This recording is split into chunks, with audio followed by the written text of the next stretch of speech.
UPI ഇടപാട് നടത്തിയാൽ GSTക്കാർ notice അയക്കുമോ? UPI ഇടപാട് നടത്തിയാൽ ഇൻകം ടാക്സുകാർ നോട്ടീസ് അയക്കുമോ? വേറെ എന്തൊക്കെ പുകിലുകളാണ് ഇതിന്റെ പുറകിൽ ഉണ്ടാവുക?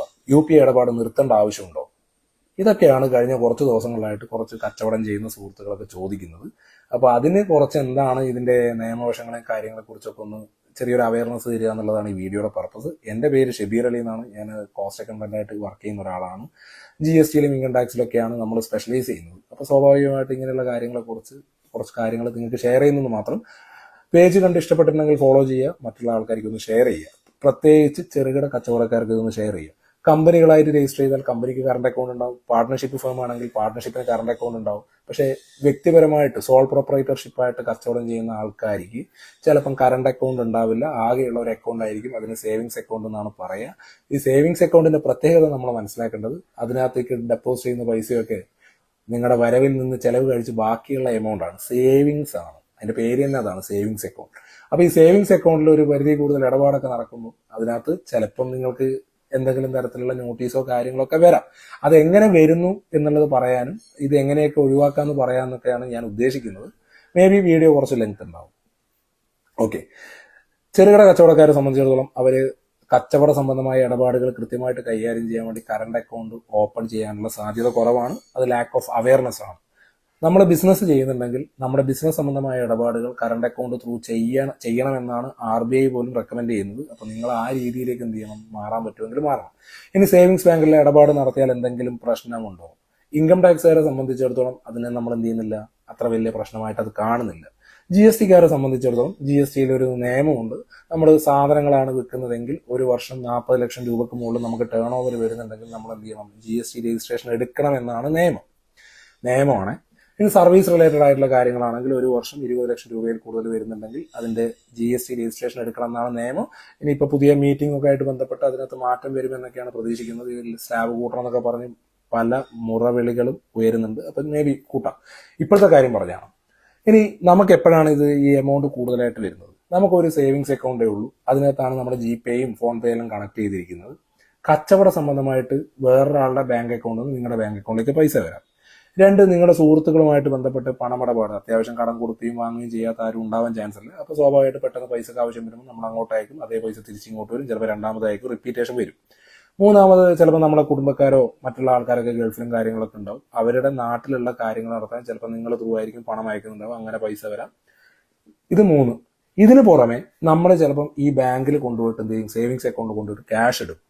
അപ്പോൾ അവിടെ ഇൻകം ടാക്സിൽ വരാവുന്ന ഒരു ചെറിയ പ്രശ്നം എന്ന് വെച്ചാൽ, ഒരു വർഷം 10 ലക്ഷം രൂപയിൽ കൂടുതൽ സേവിങ്സ് അക്കൗണ്ടിൽ ക്യാഷ് ആയിട്ട് കൊണ്ടിട്ട് കഴിഞ്ഞാൽ അത് ബാങ്കുകാർ ഇൻകം ടാക്സിന് റിപ്പോർട്ട് ചെയ്യണമെന്നൊക്കെയാണ് പറഞ്ഞിരിക്കുന്നത്.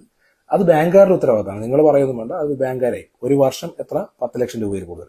അപ്പോൾ നമ്മൾ ക്യാഷ് ആയിട്ട് 10, 15, 20 ലക്ഷമൊക്കെ നമ്മൾ അതിനകത്തേക്ക് ഡെപ്പോസിറ്റ് ചെയ്തിട്ടുണ്ടെങ്കിൽ, നമ്മൾ ഇൻകം ടാക്സ് റിട്ടേൺ ഒന്നും പ്രോപ്പറായിട്ട് ഫയൽ ചെയ്യാത്ത ഒരാളാണെങ്കിൽ ചിലപ്പോൾ ഇൻകം ടാക്സിന് 1-2 വർഷം കഴിഞ്ഞിട്ട് നിങ്ങൾ ഇന്ന വർഷം ഇത്ര രൂപ ഡെപ്പോസിറ്റ് ചെയ്തിട്ടുണ്ട്, അതിന്റെ സോഴ്സ് എവിടെയാണെന്നൊക്കെ ചോദിച്ച് ചിലപ്പം ചോദ്യം വരാം. ഇൻകം ടാക്സുകാർ നോട്ടീസ് അയക്കുന്നുണ്ടെങ്കിൽ വ്യക്തമായ എവിഡൻസിന്റെ അടിസ്ഥാനത്തിലൊക്കെ എന്ത് ചെയ്യുള്ളൂ, നോട്ടീസ് അയക്കുള്ളൂ. വെറുതെ വഴിയെ പോകുമ്പോൾ അങ്ങനെയാണ് ഇങ്ങനെയാണെന്ന് പറഞ്ഞിട്ട് എന്ത് ചെയ്യില്ല, നോട്ടീസ് അയക്കില്ല. പിന്നെ ചെറുകിട കച്ചവടക്കാരെയൊന്നും അവരെന്ത് ചെയ്യില്ല, അധികം ഒരു പരിധി കൂടുതൽ ബുദ്ധിമുട്ടിക്കുന്നൊന്നും കണ്ടുവരാറില്ല. എക്സെപ്ഷണൽ കേസ് ഉണ്ടാവും, എന്നാലും നോർമൽ കേസിൽ സാധാരണ ഒരു ചെറുകിട കച്ചവടക്കാരൻ അങ്ങനെ അവരെന്ത് ചെയ്യാറില്ല, ബുദ്ധിമുട്ടിക്കാറൊന്നുമില്ല. ഇതൊരു കാര്യം.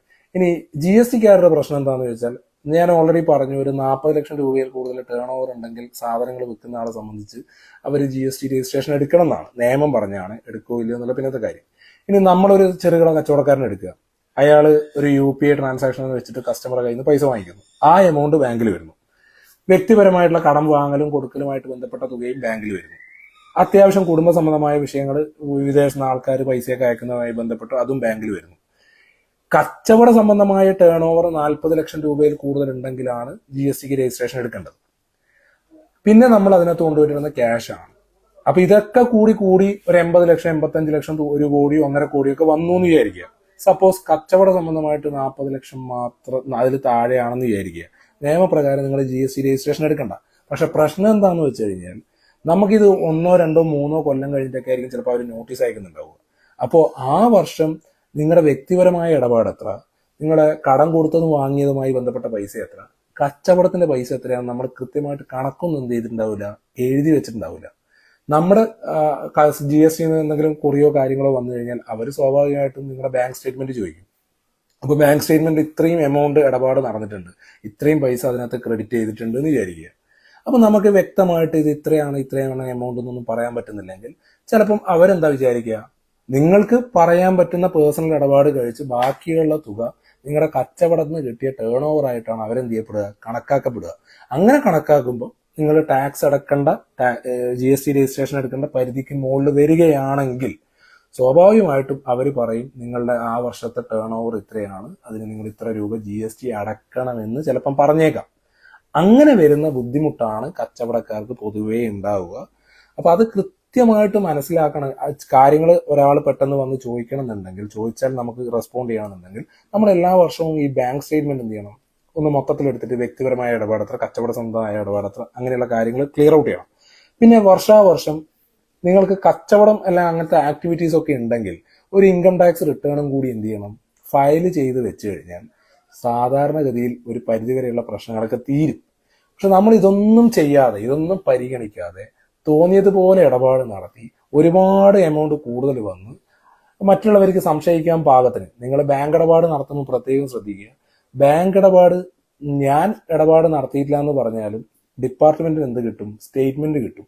ആ സ്റ്റേറ്റ്മെന്റ് നിങ്ങളുടെ പാൻ നമ്പറിൽ നിങ്ങളുടെ പേരിലുള്ള ഒരു ബാങ്ക് അക്കൗണ്ട് ആണെങ്കിൽ ആ അക്കൗണ്ട് ത്രൂ വന്നതും പോയതുമായ തുകയെക്കുറിച്ച് നിങ്ങൾക്കൊരു ധാരണ ഉണ്ടായിരിക്കണം എന്നുള്ളതാണ് ഏറ്റവും പ്രധാനപ്പെട്ട വിഷയം. ഇനി നിങ്ങൾ നമ്മുടേതല്ല എന്ന് പറഞ്ഞാലും നിങ്ങൾ അറിയാണ്ട് നിങ്ങളുടെ അക്കൗണ്ടിൽ ഇടപാട് നടക്കുമോ, ആ ചോദ്യത്തിന് നിങ്ങൾക്ക് ഉത്തരം പറയാൻ പറ്റണം. അപ്പൊ ഇങ്ങനെയുള്ള വിഷയങ്ങളൊക്കെ വരുമ്പോൾ നമ്മൾ അവിടെ ഇവിടെയും നമുക്ക് വ്യക്തമായ അല്ലെങ്കിൽ ഒരു ക്ലാരിറ്റിയോട് കൂടി അതിനെ അപ്രോച്ച് ചെയ്യാൻ പറ്റുന്നില്ലെങ്കിൽ ഡിപ്പാർട്ട്മെന്റ് പറയുന്ന ചിലപ്പോൾ കുറച്ച് പൈസ ടാക്സും പെനാൽറ്റിയും ഒക്കെ എന്ത് ചെയ്യേണ്ടി വരും, അടക്കേണ്ടി വരും. അപ്പോൾ നമുക്ക് കച്ചവട സംബന്ധമായിട്ട് 40 ലക്ഷത്തിൽ താഴെയൊക്കെയാണ് ഇടപാടുകൾ വരുന്നതെങ്കിൽ നമ്മൾ GST രജിസ്ട്രേഷൻ എടുക്കേണ്ട ആവശ്യമില്ല. പക്ഷേ നമ്മൾ ഉപയോഗിക്കുന്ന വണ്ടി, ലക്ഷൂറിയസ് ആയിട്ടുള്ള വണ്ടി, നമ്മൾ ഇടയ്ക്കിടയ്ക്ക് ഫ്രീക്വന്റ് ആയിട്ട് ട്രാവൽ ചെയ്യുന്നു, നമ്മൾ വിദേശ ടൂറുകൾ നടത്തുന്നു, ലൈഫ് അടിച്ചു പൊടിക്കുന്നു, ഇതൊക്കെ സോഷ്യൽ മീഡിയയിൽ പോസ്റ്റ് ചെയ്യുന്നതൊക്കെ വന്നു കഴിഞ്ഞാൽ സ്വാഭാവികമായിട്ടും നിങ്ങളുടെ ലൈഫ് സ്റ്റൈൽ മെയിൻറ്റെയിൻ ചെയ്യാൻ വേണ്ടി അത്യാവശ്യം വരുമാനം വേണ്ടേ. അപ്പൊ അതുമായി ബന്ധപ്പെട്ടിട്ടൊക്കെ പിന്നെയും കീറി മുറിച്ച് ചോദ്യങ്ങളോ അന്വേഷണങ്ങളൊക്കെ വരുമ്പോഴാണ് നമ്മൾ അൾട്ടിമേറ്റ്ലി ലോക്കായി പോവുക. അപ്പൊ നമ്മൾ എന്താണോ കച്ചവടം ചെയ്യുന്നുണ്ട്, കാര്യങ്ങളുണ്ട്, കച്ചവടം ഇത്രയാണ്, അപ്പോൾ 40 ലക്ഷത്തിന് താഴെയാണെങ്കിൽ അത് വിട്ടേക്ക്. 1.5 കോടി വരെയുള്ള കച്ചവടത്തിന്, സാധനങ്ങൾ വിൽക്കുമ്പോൾ 1.5 കോടി വരെയുള്ള കച്ചവടത്തിന് കോമ്പോസിഷൻ സ്കീം പ്രകാരം 1% ടാക്സ് അടക്കാനുള്ള ഓപ്ഷൻ ഉണ്ട്. നിങ്ങൾ 1 കോടി രൂപയുടെ ടേൺ ഓവർ നടത്തിയാൽ 1% ടാക്സ്, 1 ലക്ഷം രൂപ ടാക്സ് അടച്ചാൽ നിങ്ങൾക്ക് സേഫ് ആവാനുള്ള ഓപ്ഷൻ ഉണ്ട്. സർവീസുമായി ബന്ധപ്പെട്ടിട്ടാണെങ്കിൽ 50 ലക്ഷം രൂപയിൽ താഴെ ടേൺ ഓവർ ഉള്ളവർക്ക് 6% ടാക്സ് അടക്കാനുള്ള ഓപ്ഷൻ ഉണ്ട്. GSTയുടെ പ്രശ്നം തീർന്നു. ഈ 1 കോടിയും 50 ലക്ഷമൊക്കെ ടേൺ ഓവർ നടത്തിയ ഒരു വ്യക്തിപരമായിട്ട് നടത്തുന്ന ഒരാളെ സംബന്ധിച്ച് ഇൻകം ടാക്സിൽ 1 രൂപ പോലും എന്ത് ചെയ്യേണ്ടി വരില്ല, ടാക്സ് അടക്കേണ്ടി വരില്ല. അതിനുള്ള വകുപ്പുണ്ട്. അപ്പൊ ഇങ്ങനെയുള്ള കാര്യങ്ങളെ കുറിച്ചൊക്കെ കുറച്ച് ഡീറ്റെയിൽ ആയിട്ട് അറിയണം എന്നൊക്കെ ഉണ്ടെങ്കിൽ ഒന്ന് പേഴ്സണലി കൺസൾട്ട് ചെയ്യാൻ പറ്റുവാണെങ്കിൽ that's will be better. Okay, അപ്പൊ ഞാനിപ്പോ പറഞ്ഞു വന്ന കാര്യങ്ങൾ കേട്ട് കഴിഞ്ഞപ്പോൾ നിങ്ങൾക്ക് ഏകദേശം ഒരു ധാരണ ഉണ്ടാവും ഇന്നതൊക്കെയാണ് നമ്മുടെ പ്രശ്നങ്ങൾ. അപ്പൊ ഇങ്ങനെ ചെയ്യുന്ന ആൾക്കാർ ഇനി ചെയ്യുമ്പോൾ ഈ കാര്യങ്ങളൊന്ന് ശ്രദ്ധിച്ച് കൈകാര്യം ചെയ്യുക. ഓരോ വർഷം കഴിയുമ്പോഴും കൃത്യമായിട്ട് ഇൻകം ടാക്സ് റിട്ടേൺ ഫയൽ ചെയ്യുക. ദെൻ ഓരോ വർഷവും നിങ്ങളുടെ പേഴ്സണൽ ഇടപാടുകൾ എന്തെങ്കിലും ഉണ്ടെങ്കിൽ അത് കൃത്യമായിട്ട് എഴുതി വെക്കാനുള്ള ഒരു സംവിധാനമൊക്കെ ചെയ്തു പോകുന്നതാണെങ്കിൽ നാളെ എന്തെങ്കിലും തരത്തിൽ നോട്ടീസൊക്കെ വന്നാൽ നമുക്ക് എന്ത് ചെയ്യാൻ വേണ്ടി പറ്റും, പിടിച്ചു നിൽക്കാൻ വേണ്ടി പറ്റും. ഇതൊന്നും ചെയ്യാണ്ട് പെട്ടെന്ന് ഒരു 3-4 കൊല്ലം തോന്നിയ പോലെ ഇടപാടെല്ലാം നടത്തി ഇതേപോലെ പെട്ടെന്ന് നോട്ടീസ് വരുമ്പോൾ ഒരു കള്ളക്കണക്ക് തട്ടിക്കൂട്ടി ഉണ്ടാക്കിയാൽ ചിലപ്പം നമ്മൾ കൊടുക്കുന്ന കണക്ക് അവരെന്ത് ചെയ്യണമെന്നില്ല, വിശ്വസിക്കണമെന്നില്ല. സോ കാര്യങ്ങൾ സ്മൂത്തായി നടക്കട്ടെ എന്ന് ആശംസിക്കുന്നു. ഈ വീഡിയോ എല്ലാ ആൾക്കാർക്കും ഷെയർ ചെയ്ത് കൊടുത്താൽ ഉപകാരമായി.